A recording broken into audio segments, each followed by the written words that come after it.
Good evening. Independence Day wishes to our audience. In a socially distanced world, Design United is an optimistic digital platform for collaborative design and connection. In a socially distanced world, Design United is an optimistic digital platform for collaborative design and connection. Design United was created in March 2020 during a period of intense lockdown and quarantine measures within the region. The aim behind Design United was to create an optimistic space for regional dialogue, connections, collaborations, and opportunities for young regional designers and design practices. A much-needed network of support and peer mentorship during these uncertain times. Talented young designers and design studios working on design innovation with an approach that is relevant to our South Asian region have been invited to be a part of the platform. We also encourage design students from the region to share their work, be involved in the dialogue, and to be an active part of Design United. Design United, most of all, believes in creating a community of designers and design knowledge that is largely contextual, with focus on contributing to the environment and our community. Design United believes greatly in a spirit of collaboration and idea exchange. Welcome to Design United's 20th Design Conversation. In conversation with two talented design studios, Masons Inc. from Bengaluru, India, and Open Studio Workshop from Karachi, Pakistan. I'm Varna Shashidhar, founder principal of a regional landscape practice VSLA based in Bengaluru. I'm supported by Clayworks Spaces in this endeavor. Clayworks creates flexible co-work spaces that focuses on productivity and sustainability. I'm also supported by an enthusiastic Design United team.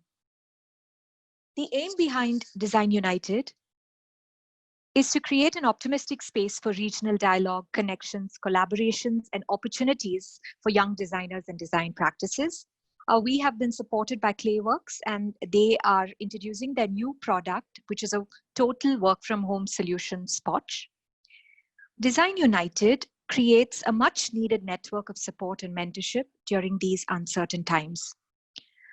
We would like to take this opportunity to welcome our presenting designers this evening, Rosie Paul from Masons Inc. and Shehrebanu Nooruddin from Open Studio Workshop.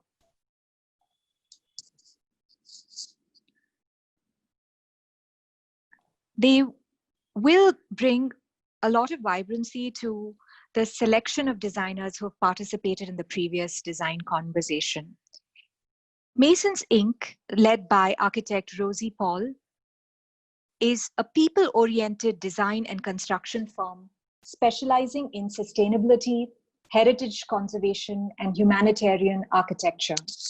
Masons Inc. comprises of a team of like-minded individuals striving to make a difference in the construction sector.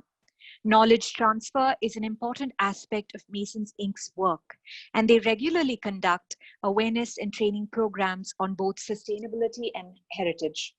Rosie Paul, the founder of Masons Inc., has a postmaster's degree in Earthen Architecture, Local Building Cultures, and Sustainable Habitat from terre, France, the UNESCO Chair for Earthen Architecture.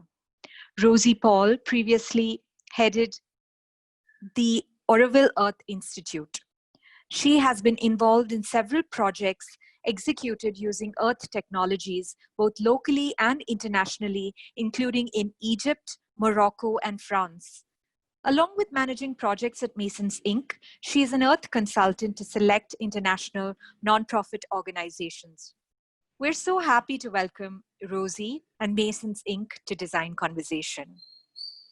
Our second presenting designer is Shehrebanu Nooruddin of Open Studio Workshop, which has been formed by architects who, while working on large-scale projects, realized that there is immense potential in working intimately with simple, sustainable materials. Open Studio Workshop aims at creating simple, everyday objects with finesse and beauty. Their workshop is their space to experiment. Shehrebanu Nooruddin, who leads Open Door Design Workshop, is an architect who drives inspiration from the raw and natural beauty of things around her. She believes in a contextually relevant approach to design. She is supported by architect Dania Farooq, who speciality lies in conceptualizing and researching ideas, materials, and techniques. Dania lives in Australia and was a former tutor at the Indus Valley School of Art and Architecture in Karachi. Open Door Design Workshop seeks to answer questions that seem simple enough but can manifest itself into multiple iterations. Welcome, Shehrebanu Nooruddin and Open Door Studio Workshop. We will start this presentation with Rosie Paul from Masons Inc. Thank you. So thanks again for this wonderful, wonderful introduction, and thank you, Clayworks and Design United, for this opportunity. We're very excited to be presenting for this audience, and such a great idea to stay connected during these trying times, I would say. Also very happy to be presenting alongside Open Door Design Works. Very excited to listen to their presentation as well. So I'll start off quickly so we can get to the second presentation in time. So as the introduction said, we are Masons Inc. Studio. We are a firm that specializes in sustainability and heritage conservation. We are about 7 years old. This firm was co-founded by me and my business partner, Sridevi Chandwali. Since this is a 20-minute presentation, she is online. Only I will be presenting, so we can save on some time there. But she can come on for questions asked later on. So starting off, Masons Inc. is a design and construction firm which is focused on human-centric architecture. And that's why our name also reflects, the hands that make our designs a reality. And that's why we're called Masons Inc. Studio. Moving on to presentation. So today, we would like to talk about architecture, an architecture that goes beyond just its architects. We chose this as the topic of the presentation because we really believe that architecture has a huge impact on everything around it, not only its environment, but also the society and the community that it is built in. And we believe that architecture, big or small, has a huge impact on all these factors. And whether this impact is positive or negative falls hugely on the shoulders of the architect. And it's important that we realize that we have this responsibility, and we take it up sensibly and sensitively. And I'd like to take you through a journey of one of our projects, which is Ramaram. It's the picture that you see on the screen. It's a farmhouse that was built on a 25-acre organic farm, and we wanted the house to reflect all the principles that the organic farm itself had. And while the process of construction, design, construction, and operation, we considered all the external aspects of the impacts that this would have on the environment, the economics, and the society around it. And through this journey, we will show you how we tried our best to bring about a positive change to this community. So this is the farmhouse. The client was an IT professional who decided to go the environmental way and left his job and went into organic farming. And he was very, very keen on his farm being using only natural, fertilizers and natural ways in which he can grow the crops on his farm. And hence, we also wanted that to reflect in the house we built for him on this farm. So the site was, I would say, any architect's dream or any person's dream to have a house that looks into this kind of view. And we were very clear from the beginning that if we are going to build in a place like this, we should build in such a way that we interfere with the landscape the least possible, I would say. So we chose a place on the farm which had lesser foliage. We have not cut even a single tree in on this site. And as we go along, I'll tell you how we fought for this one tree that you can see in the image also, the one without any leaves. Actually, it's a seasonal tree, and the leaves come on for a particular season only. But when it does have the foliage, it is a very beautiful tree, and we're very happy that we fought for its existence. But along with a site like that also comes certain constraints as to accessibility. It was a bit cut off from any town, and we knew that getting materials onto that site would be difficult. Now, how we addressed this problem, I will come to later. In terms of planning and layout, you can see it was a very simple plan. I won't stay too much on the plan as we have a diverse set of people on this session. So we the layout is simple. It imbibes strongly from the vernacular of that region. It has so this is situated in Tamil Nadu, very close to Bangalore. And it has hot summers, and monsoons are quite heavy.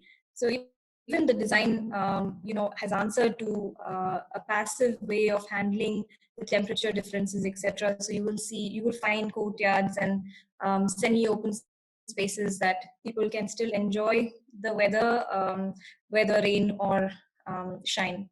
Another aspect that we looked at, and we believe that is important as well in any project, is to look at the cultural fabric of that region that we are building in. So as I said, this place was a village area, and they had this in villages, they have the habit of meeting together at a place and discussing events of the village, taking important decisions as a community. And the client is seen as someone important in the village, and his advice and opinions are taken seriously. So they always come to his house, and we wanted to kind of incorporate this nuance into our design, such that our design enables this cultural nuance, and it does not cut them off, and does not provide for this. So if you see, there are these large veranda spaces where people can meet and discuss, and such that it can fit quite a number of people, even if a large group needs to sit and make decisions here. Of course, this also plays to the passive architecture of having a semi-open space where the summers you get the breeze, but you're cut off from the harsh sunlight, etc. This is another angle of the same. So the veranda kind of envelopes the building in over two sides. So now I had earlier spoken also about the accessibility of the site, and how the materials chosen for the built structure was carefully chosen from within the site itself. We made it a point to only use materials that are found either on the site or close by. A simple form was maintained, which was mostly a ground floor structure. The walls were mud walls. The blocks were made on site itself. The mud got from the site itself. And even the wood that we used, not a single new tree or new wood was not used in this. It was all repurposed wood. I'd like to bring your attention to the roof, where we used the wood from an old factory, which was going to be torn down. We took that wood and we put it as the, all the structural members, the rafters, the windows, everything was taken from this wood. And actually, you will see, if you look carefully, you can still see the markings of the bolts and the nails that came on the wood. So with the local carpenter, we tried to tell him that we like that our materials tell a story, and he was trying to cover it up, and we said no, it doesn't matter, because it's, for us, it adds to the aesthetic if there is a history to it, and the material actually speaks of that. This is we have a few rocks on the site, and we use the local stonemason who very often does a lot of retaining walls there because of the sloped landscape in that region. We used him, and we taught him how to make a wall out of it. So it was a new experience where he had to use mortar in between these joints, and it was a very fun experience where we went back and forth, and there were compromises made. But in the end, we arrived at a good compromise, I would say, where we were happy with the aesthetic, and he was happy to know that he has the skill even to build a wall that can take loads. Later on in the presentation, you'll see the final result of this wall. And as far as for us, as far as sustainability is concerned, or being sensitive and building something less energy intensive, it also translates in the operational phase. So not only did we use natural building material for the building, but also when the building starts getting operated or used, we want to make sure that the energy is saved. So we have rainwater harvesting, we have biogas for cooking, and we also looked at solar for providing for electricity. Now, an important part that I'd like to speak in our process and our usual design approach is that for us, when we talk about resources, we're not only looking at local building resources, we're also thinking of local human resources. So it was clear for us that we wanted to use the local labor from the village. So we looked out for a mason who built in that village, a good one, whose finishes we liked. But he was building with conventional materials like concrete blocks, etc. And we trained him to use mud and stone, etc. So the picture that you see is a picture of him working on a mud plaster. And one of the success stories for us is that now he builds many more mud houses.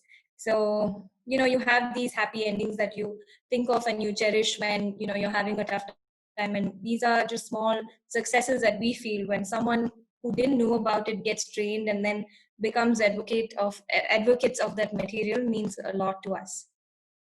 Apart from labor, we also use our sites as a place where people can come together and create that strong sense of community. So it's not only the existing community by using local people, locals from that area to build the house, it's also the architectural community where we bring in students of architecture onto site, and we kind of try to reduce the gap that exists between what you learn in the classroom and what actually happens on site. And in turn, what we're trying to do here is, bring the mason, bring the architect, bring the student, bring the engineer, everyone on one platform and kind of get a dialogue going so each one understands the other better. And this we do across all our projects. A very, very important part of our mission is knowledge transfer and training and skilling and upskilling. So we hold a lot of workshops on both heritage and natural building material, and we train masons, etc., to have more people fight for this cause. And we believe that this is not something that you can do on your own. We need an army, we need people, and that's what we also try to do in our mission as architects.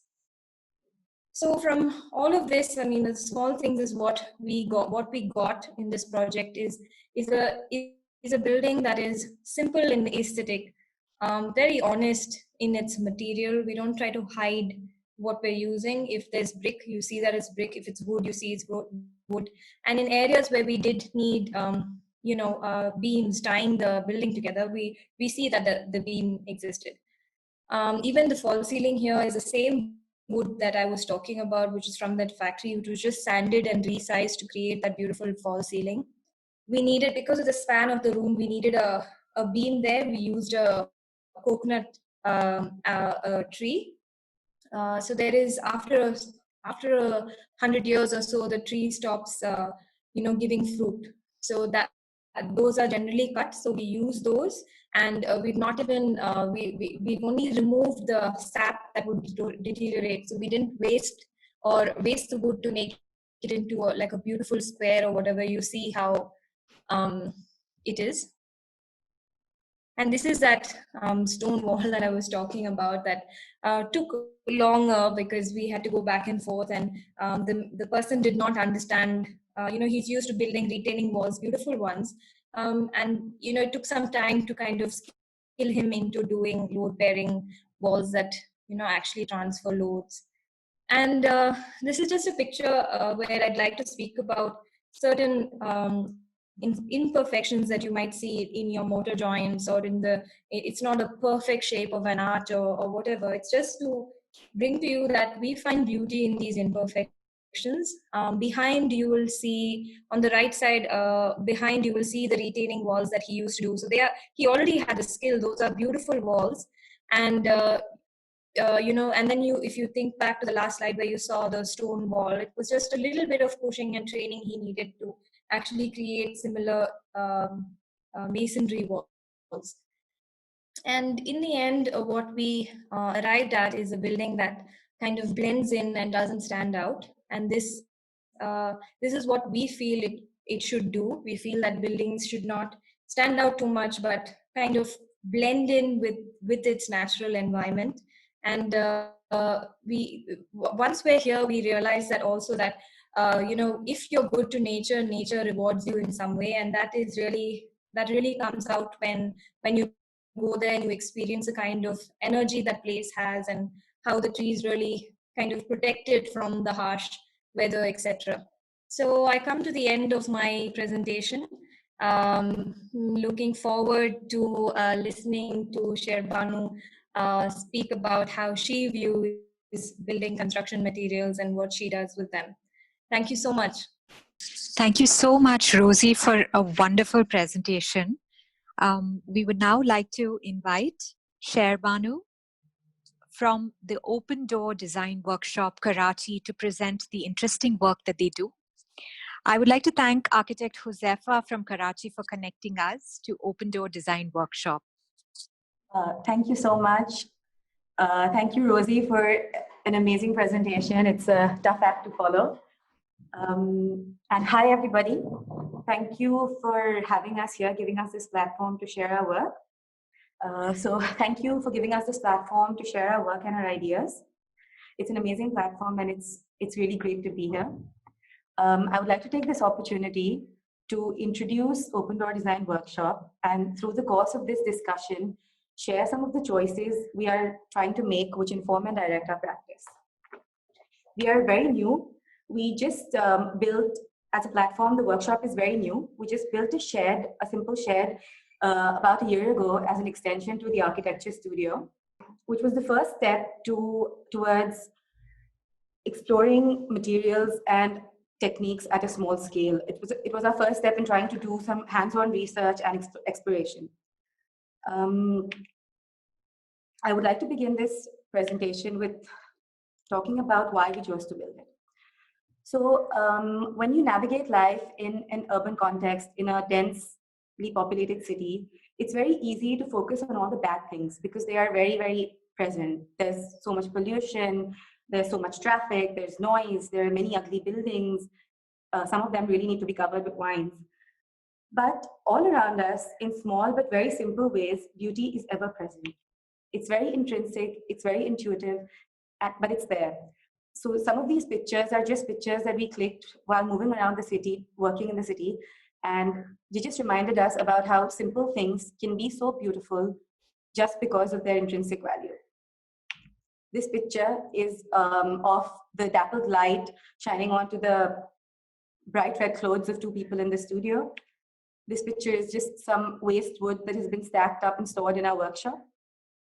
So by choosing to focus on these moments of beauty, we tried to build a space for ourselves where we could really enjoy all of these things. So we built this shed out of natural materials, simple bamboo, simple jute, where we could enjoy the sunlight, we could enjoy the shadows that danced around all day, we could enjoy the rustling leaves and the birds, the sound of the birds. We could enjoy the textures come alive because of the light. We could enjoy the growth of plants through time. The second choice that is very important to us as a practice is to harness the collective energy of talented people around us. And we're very lucky to have an amazing team of designers, draftsmen, and colleagues who work with us.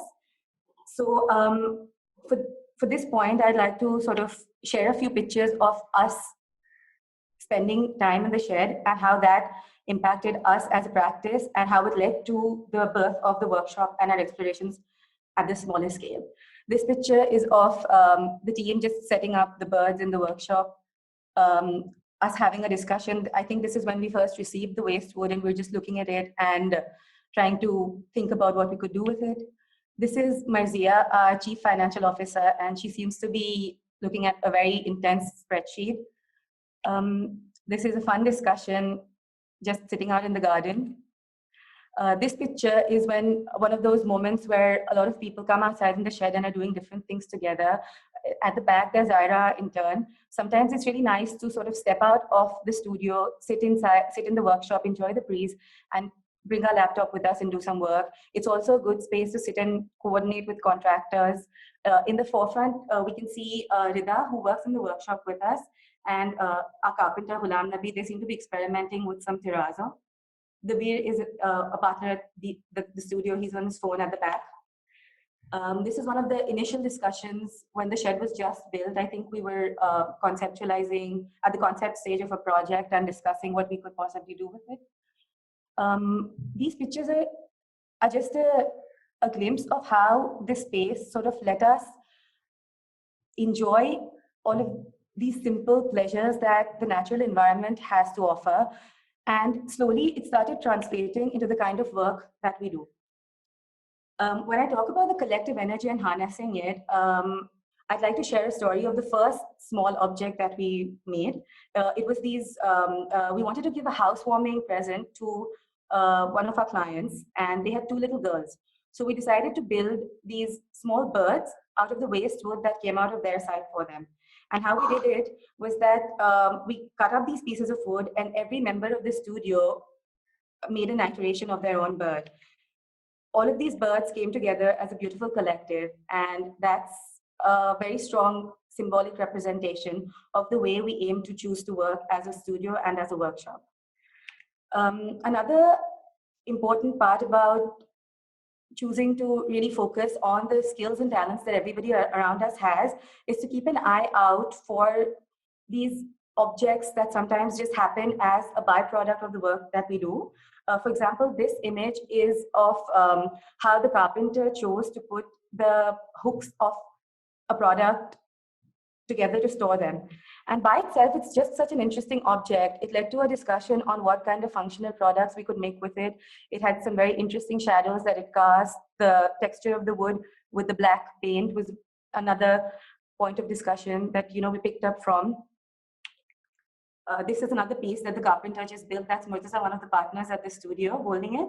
We gave him a drawing for these small, tiny terrazzo squares, and he designed and built this contraption to pour them in. And again, it was just an object which sparked a discussion in the workshop about what we could possibly do with these materials. This is made out of waste wood, again. Jumping to another important collaborative process, to us, it's really important to work with children because they have immense creative potential, and it's important to nurture their understanding of the environment and materiality from a young age so that when they grow up, they're more sensitive to the environment and to the choices that they make as adults. So these pictures are from a collaborative art installation that we did with some school children here in the city. Every child painted a stone, and then we put it together to make a tactile floor installation. It's in their school courtyard, sandwiched between sensory gardens. And it was a very interesting teaching and learning process for us as well, because it led to many new interesting discoveries and conversations. Picking up from that, there's a very interesting story about my nephews who would ask me what I do at work all day. So one day they decided to come to the workshop to see for themselves. And while they were there, they wanted to build something for themselves. So they took up some formwork, poured a mix of cement in it, and made these small objects that you can see on the screen. They chose the stones, set it in themselves, and actually created two really wonderful square rectangular objects, which now sit in their house as a proud reminder of the first object they designed and built. When we're talking about how we nurture this thought process and sensitivity in children, it's important for us to make the choice to be honest and empathetic with whatever work we choose to do, with the materials that we choose to work with, and with the processes that we choose to work upon.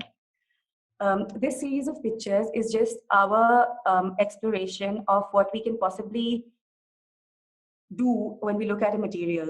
These platters are made out of waste teak wood, and they're simply cleaned and put together in a nice way. So the wood by itself is so naturally beautiful. It has different textures, different grains, different colors, and just by putting it together in a nice way and cleaning it up, one can really focus on the beauty that is naturally present in it. So that is what we try to do with our work. This image is of another product that we conceptualized with waste wood. And waste wood comes in all sorts of shapes, sizes, and thicknesses. So we try to create an object which could make the most of this quality of the wood. And this particular series is inspired by the patterns that we draw as children. What it allows us to do is use different colors, textures, and sizes, and put them together to always create a very interesting and visually pleasing composition. Similarly, when we talk about trying to explore processes, the tools that we choose to work with are very important. And in the workshop, we try to work on the tools as a part of the design process as well.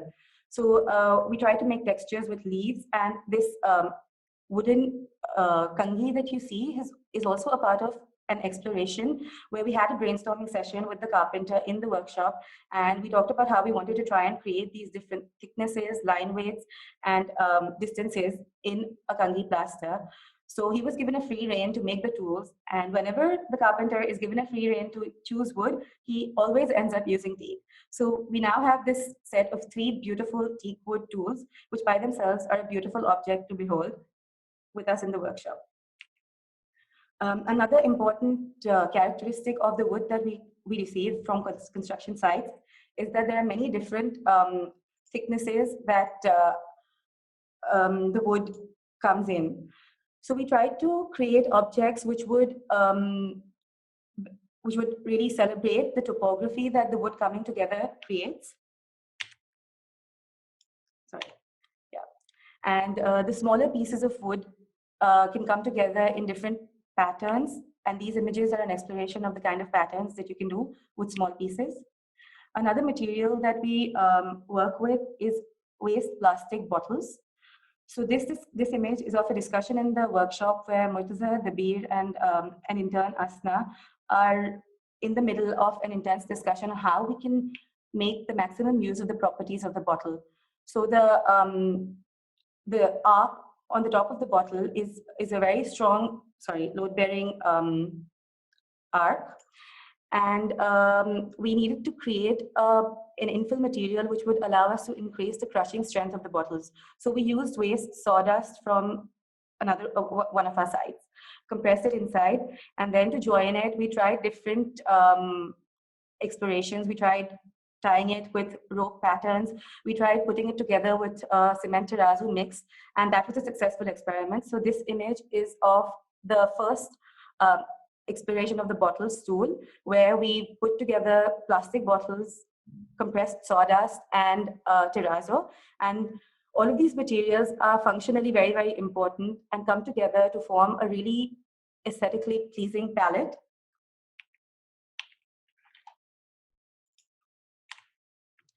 One of the most important choices that we must make is to choose to enjoy the process. So in the working in the workshop is a lot of fun because you get to really hold these materials in your hand, understand them, experience them, and put them together in interesting ways. There's always something new to learn every day. This image is of the carpenter Ghulam Nabi just holding a fiber reinforcement in his hand, and the kind of light that fell through it is just so beautiful. This image is of two architects from our studio enjoying a winter breakfast in the workshop.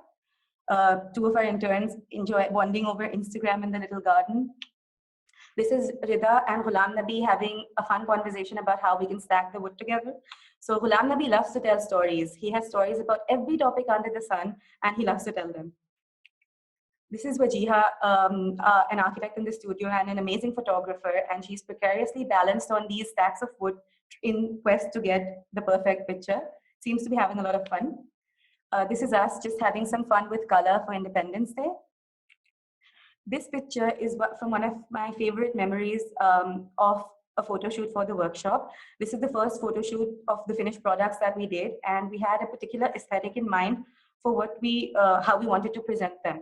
We wanted to use the palettes that are very important to us in our work. So this photo shoot happened on a site, and you can see the mess in the background. And because we were really having fun and enjoying the process, with whatever resources that were lying around, we managed to create the kind of aesthetic that we wanted for the products. And it was a really, really fun, memorable photo shoot. This picture, again, is of Marzia and Rida. I think they seem to be discussing a spreadsheet in the garden. With this particular picture, I'd also like to sort of touch upon the fact that by having an outdoor workshop space where all of these beautiful natural elements came into focus, it started affecting the way we interact with our environment and the architecture. The floor, the walls, we started sitting down more, started standing up more, started walking around a little bit more during the workday. So that informed us as people as well as the work that we do. One of the most important points is to choose to believe that it can happen. And for this choice, there are two stories that I would just like to quickly share. The first time we decided to work with plastic bottles was when we were asked to design an installation for a 2-day event in the city, a science and environment pavilion. And we thought that we could do an installation with plastic bottles to sort of bring into focus the impact that this pollution has on us in everyday life. So this image is of, I don't know, we collected 20,000 bottles, and just seeing them all together was so epiphanic. So we tried to recreate that quality in the installation, and putting it up was a challenge. There were many challenges throughout the process, but because of Murtaza, Dania, Dabir, the whole team, especially Wajiha, sort of being convicted and believing that we could do it, we managed to pull this off. This is an image of the pavilion with the two streams showing the bottle installations. Another very challenging time for us was at the beginning of this pandemic when everything shut down. It had just been 1.5 months into actively working on the workshop, and we had half done products, half finished experiments waiting for us at the workshop, and we were stuck at home with no access to the materials, not able to work with the craftsmen, and we didn't know what to do. It was very difficult for us. So we had a Zoom discussion, and we decided to focus on trying to explore a material that had been in our minds for a long time, but we hadn't gotten down to it, which is waste paper, because again, there's a lot of availability of it. So these images are just from some of the explorations that we did during the lockdown at home with the paper, explorations in form, technique, texture, and color. We used what we learned to create the packaging for our products. We designed a compressing tool and created these boards out of waste newspaper to package our products in. This image is from one of the Zoom meetings. So most of the products that you see on our website and in our work were finished during the pandemic, and a lot of them were communicated through Zoom. So it's really important for us to choose to believe that we can get through any difficulty that comes our way. And the last and the most important point is that we choose to be sustainable. We choose to make a choice very empathetically and sensitively every time we are faced with a choice. The first couple of images are of our sites where you can see the waste construction materials. Currently, it's just the beginning of our journey, and we are focusing on using these materials which are very, very strong and ever present in our everyday life. So we're working with waste wood, with waste plastic bottles, and with waste paper. All of these series of images are of just the trash in the city.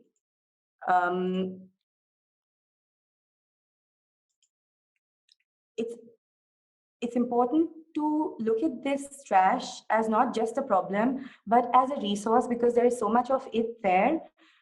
So through our practice, we are trying to find ways to create beautiful objects out of this resource.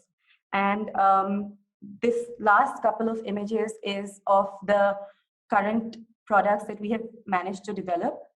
We are still at the very beginning of the journey, and we have a long, long way to go ahead. But it is for us a very, very exciting and promising start. So I just like to end with this image of one of the objects with the on site where we picked up the source materials of it from. And thank you all very, very much for giving us this opportunity to share our work. And yeah, thank you so much. Thank you so much, Shehrebanu, for a beautiful presentation emphasizing on the simple, also the idea of the collective exploration and sense of collaboration. It just really seems like the small and beautiful ideas that your work incorporates, also the extremely fun-filled work process, and really looking at sustainability in small ways while reaching out and sensitizing even children. So it was just wonderful to see your work. Thank you so much. And I'd also like to thank Rosie for sharing the lovely work that they do through Masons Inc. Their approach that combines sustainability and heritage and also emphasizes the power of the collaborative. I wish both Open Door Design Workshop as well as Masons Inc. and Shehrebanu and Rosie the very best. And thank you so much for sharing your wonderful work on design conversation. We will now open this session for conversation. We would like to request the audience to please type in questions. I'm very happy to introduce and welcome our moderators for this conversation. Anashwara Mandale, an architect from RV College of Architecture, Bangalore, who is currently pursuing her master's in interior design at Pratt Institute, New York. She has a strong interest in journalism. Our second moderator for today is a final year student of architecture at the Mysore School of Architecture, Manoj Hosmane, who also has an interest in writing. He's currently exploring the global Indian identity through his architecture thesis, which is on a proposed pavilion, India Pavilion in Osaka for 2025. Welcome to both Anashwara and Manoj. With this, we would like to open our session for conversation. Audience, we welcome you to please type in your questions for the studios. Thank you. Good evening, everyone. Thank you for the wonderful presentations, and your work is really inspiring to all the young designers that are on this presentation. So my first question would be to Architect Rosie. You mentioned in one of your talks and emphasized in your presentation that the quest for sustainability in design does not end at the construction stage. In this light, how does this kind of sustainable building influence or enrich the life of its inhabitants? Does it encourage them to lead a more sustainable lifestyle? Thank you, Anashwara, for this question. I'm glad that you asked it. I'd like to just also bring out something that Shehrebanu said in her talk, where she said that sustainability is also a choice. So I think the most important thing for anybody is that we decide to make that choice, you know, and slowly it becomes something that is human nature and not just a choice or an option that we choose later on. I would say that the decision needs to be made first. So irrespective of if the building that you stay in is sustainable or not, I think the choice needs to be made first. And the clients who do approach us, and or the ones that we advise, and they go ahead to say, okay, let my not only my everyday life but also what I live in be a sustainable product. That comes from after they've made that decision.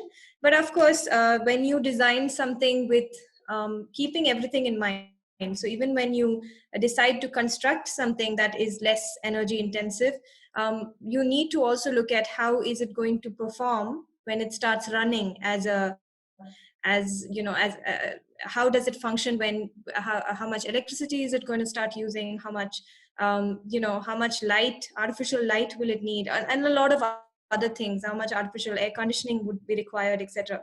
So I think that's where the architect can kind of help the client or help the person follow a more sustainable lifestyle, because you are providing something that would improve the quality of the house inside. The inner temperature would regulate humidity, etc. So yes, if you design well, and if not only in using material but also in your layouts, if you take care of the fact there's good cross ventilation, there's good natural light, and all these things are inherent in your design, then you're kind of helping the person who's made that choice. You're making it easier for that person to kind of follow um, that path, I would say. Yes, I agree with you, and thank you for the insight. That was really helpful. Manoj, would you like to go ahead and Yeah, thank you take for over? the introduction, Saakshi. So my question is to architect Rosie. Buildings, like, we have observed like how buildings worn out in time to time, and buildings constructed from natural materials and wood and all these materials, they beautifully weather, like, it's not like a normal building, like they age and it creates that impact. So what would it impact the person who inhabit the house, like, psychologically, because they are in these textures, earthy colors and all that. So how would it impact the person living there? Thank you, Manoj. Again, I'm glad you asked this, because there's only so much you can speak in a 20-minute presentation. The rest can be added on from the questions. Um, so one thing that people often forget is how healthy are the buildings that I'm living in. That's one question that they forget to ask. I think in countries, in India at least, it's only now that people are wondering how healthy is the food I'm eating, because earlier it was not really a concern, it was not being spoken about. But unfortunately, it's not reached there yet for the building. So one of the things how it influences when you use natural materials is that they're non-toxic.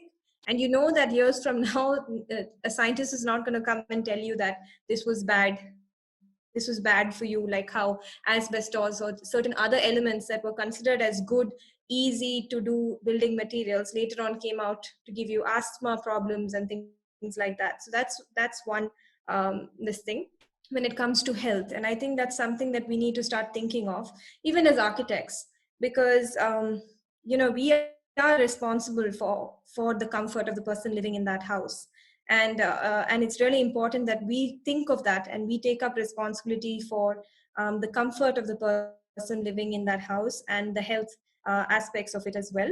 And when it comes to how the energy is, one thing that most of our clients have told us when we've built with natural materials, especially with mud, is that they've always come back saying, I really like the energy in that space. And even people who visit, so we have our office space in Kerala, in Cochin, which is built out of mud.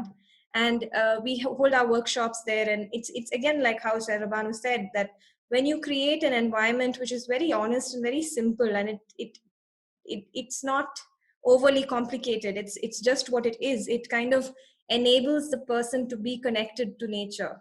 And you start seeing how you prefer to spend more time outside, or you prefer not switching on your air conditioning, you prefer to keep the windows open.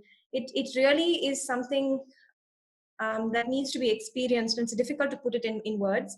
But I would say that it has come back, like everyone who comes there already says this. And people who live in mud homes say that, summers don't affect me that much because my building is still, comfortable, and I don't necessarily need to even switch on the fan sometimes. And if we ensure that there's good natural lighting, then, I think we're good. Thank you, Architect Rosie. Over to Anushwara for next question. My next question is to Architect Shehrebanu. So I noticed that you spoke a lot about all the waste material that you use, and I believe there's also a lack of uniformity in the kind of raw material that you start with, since it's mostly waste material.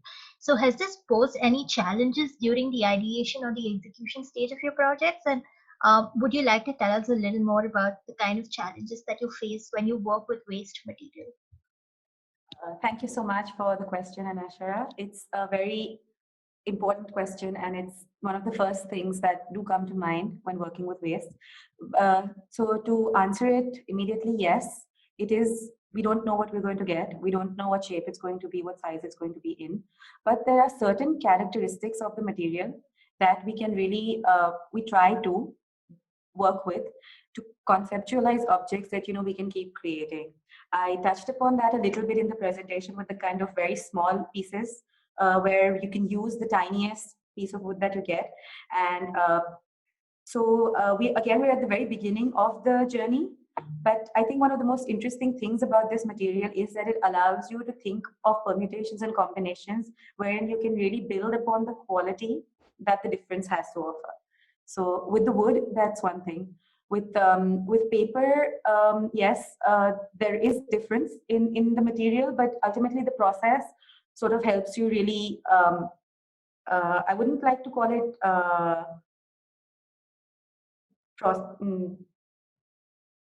mass produce it, but it does help you sort of work with it better because the process kind of allows you to control the output a lot. So, yeah. Yes, thank you. Over to Manoj. Yeah. Hello, Architect Shehrebanu.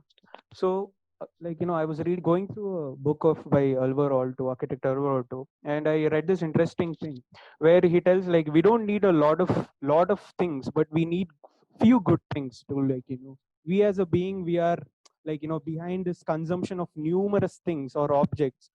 My question to you is, what's the importance of design, in day-to-day things? But we have observed that you have designed these products and all that with so much care and intensity. What's the importance of design in everyday things, according to you?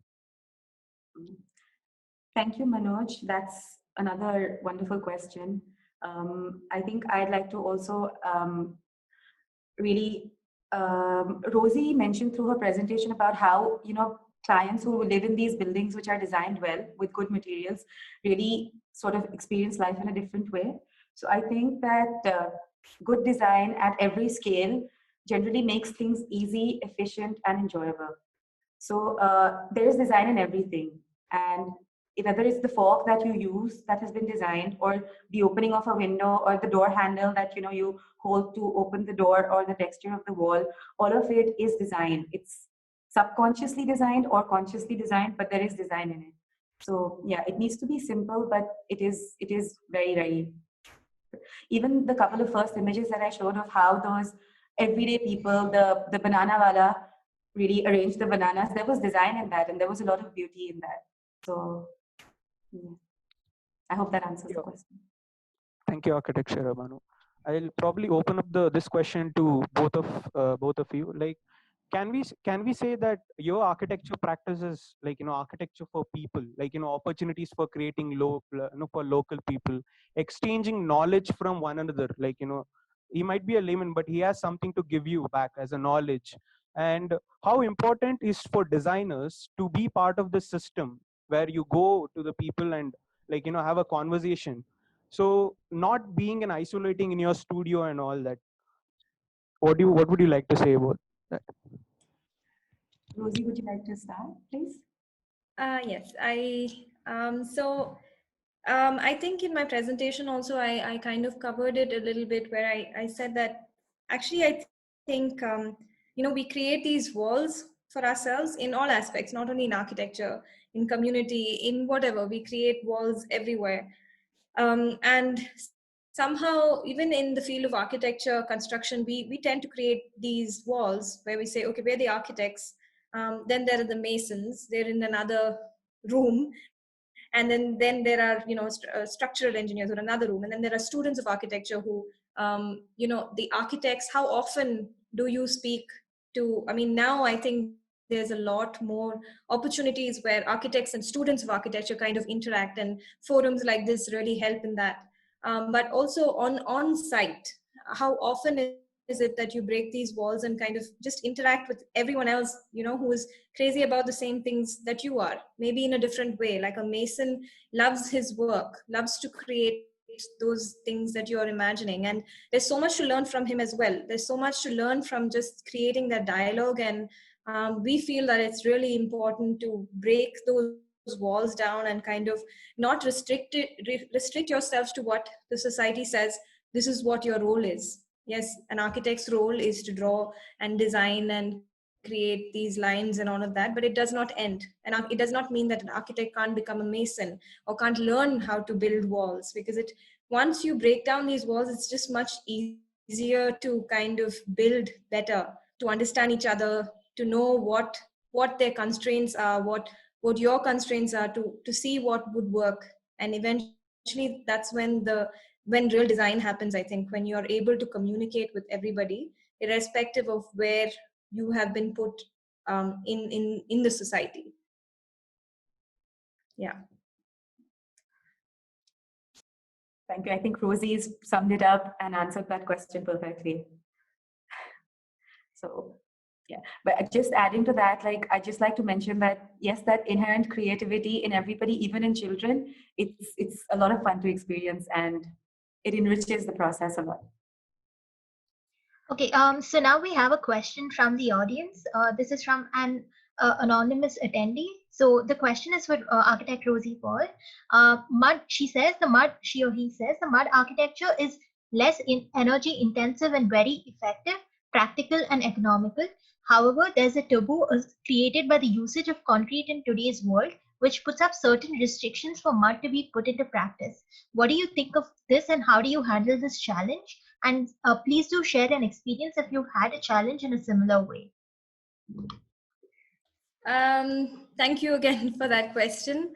So it's interesting because, yes, for everyone who is trying to do something which is a bit different from what is the conventional path, the conventional, I think Shehrebanu also would agree to this, where the conventional is people telling you cement is great, cement is the best material, cement is stronger, concrete is the best, concrete is the answer. And then you just need to take a step back and ask, why is it the best? Yes, it is a material, but like every other material, it has its pros and cons. Like every other material, it can be used only in certain cases. It is applicable. It makes more sense in certain areas. It makes more sense in certain climates, etc., etc. So the challenge, I think, for architects as well is to kind of take a step back from everything that people are telling you and just take it as one material. It's not the answer to everything. It is not the answer to the happiness to the world or anything like that. And somewhere I think it's gotten kind of misconstrued, and generally any material, if it's used badly, if it's not made well, then it's a weak material. No matter if it's natural, no matter if it's concrete, no matter anything, if you don't understand how to use it, and if it's just done without the full knowledge of it, it is not a good one. It's not something that is long lasting. And I think that we'll see a lot in India as well, where concrete slabs start leaking in 2 years time. There's dampness coming up, there's cracks showing up, and which is not what would be the case if it was built well or things like that. So it is a definite challenge. One is the love for concrete, and there has been a time where I made a very simple reference, like concrete is like a boyfriend that you should have gotten rid of very long ago, and you don't see the mistakes because you're just so in love with that material. So yeah, that's the lighter side of things. But yes, it is a challenge when you're trying to tell somebody that, again, it is not the strongest. It needs to be used only in certain cases.